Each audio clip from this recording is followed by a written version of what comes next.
Good evening, I'm Tony May. Welcome to our special Alzheimer's Advocates Remembering the Caregivers.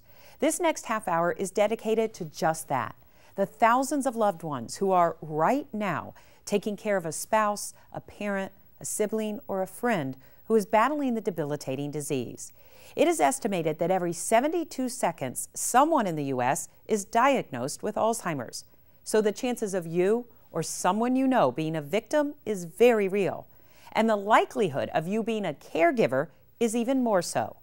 Now, age is the greatest risk factor for getting the disease. 1 in 10 individuals over 65 will be affected, and half of those older than 85 will be diagnosed. But surprisingly, it is not just an old age problem. Many people, believe it or not, in their 40s and 50s are struggling with Alzheimer's. It is called early onset. And for the caregivers of these men and women, it can be an overwhelming reality of the heartbreaking turns a life can take. The Diaz family is living that reality. They moved to Palm City for a better life for themselves and for their 3 sons. And today, they are coping with a husband and father who is slowly slipping away. 4 years ago, Lorenzo and Roxanne Diaz decided to head to Florida to start a new chapter of their life together. We moved here to have fun, to send our kids to school, to college, to build a better life, to travel, to have fun. But within months, Roxanne noticed her husband of 23 years was getting easily agitated, which was far from his normal, laid-back personality. And Lorenzo was finding it very hard to stay on task. She took him to the doctor and got news that no wife of a 53-year-old expects to hear. Lorenzo had early onset Alzheimer's. It was the worst day to know that from now on, it will be a full-time situation in your life. It wasn't that you were in pain for 1 hour and then better for 8, that this will be an all-night, all-day, 24-hour situation of watching someone that young losing his memory day by day. Now that is how this family lives, day by day. Roxanne bears the brunt of responsibility. Her youngest son still lives at home, but is too upset about the diagnosis to talk about it on camera. At times I'll find him in his room crying. I'll call him and I'll say, Lorenzo, Mama has an appointment. Would you just please stay with Dad for a couple of hours? And he'll do that, but it's very, for him, it's just major chaos emotionally to watch his dad just not be there. Her son does fill in when Roxanne needs help, but most days it's all up to this caregiver. Did you sleep good last night, mijo? Yeah. Sleep good. It's a long day.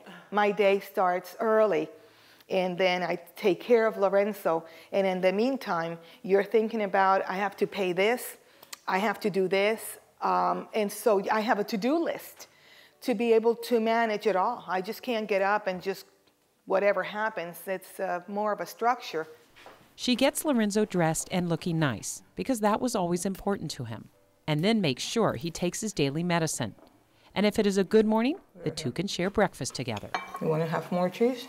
Yeah. Have one more slice. If I'm uptight and I happen to have a bad day, he'll pick it all up. And at times I think he thinks that it's his fault. So if I'm going to have a bad day, I need to go someplace else. On this day, Lorenzo seems to be aware of some of what is going on. Maybe we can go dancing. Yeah.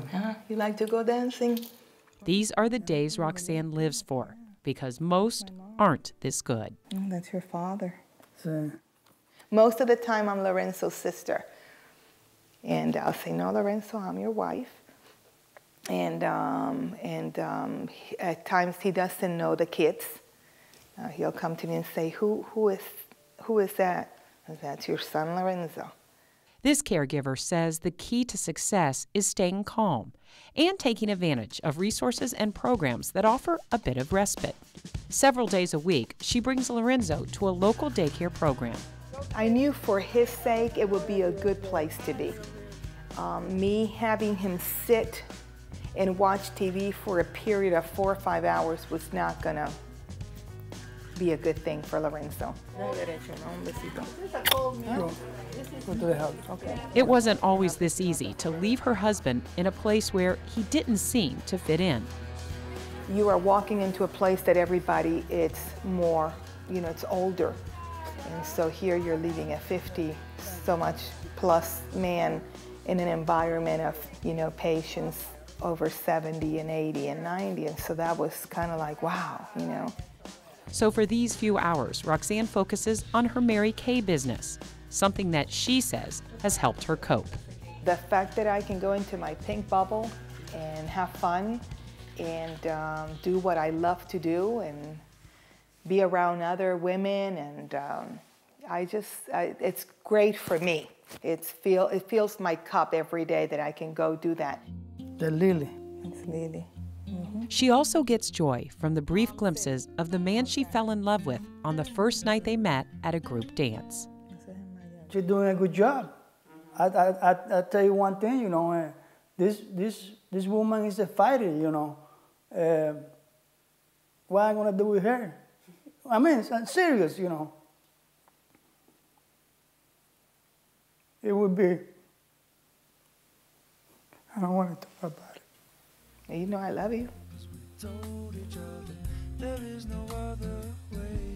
It's okay. Okay. You pray. You pray. I think you realize that you've been chosen to take care of a situation like this. And you have to step up to the plate and do the right thing, And for a man who doesn't remember his own wife's name, remembering the steps of salsa is no problem. ¿Y quién yo soy, Lolita? Huh? ¿Quién yo soy? Mi esposa. Yo soy tu esposa. Huh?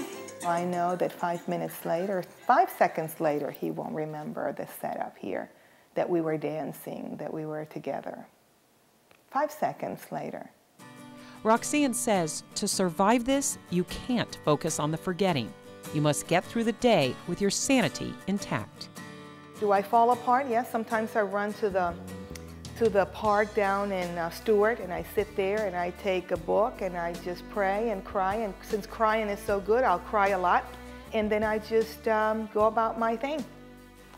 Those are your sons, Look, Eddie and Lorencito. Huh? Yeah. Like looking at family photo albums together, reminiscing about the good times, and making plans for a future she never imagined.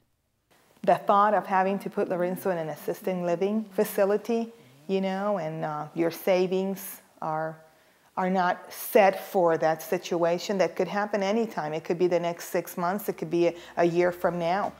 But today, she enjoys life with Lorenzo, dancing and watching him play his bongos, and realizing that tomorrow is another day. You're a caregiver, full-time caregiver, and it is truly a challenge. It's not an easy, I might make it seem easy and it might look easy, but it's very overwhelming.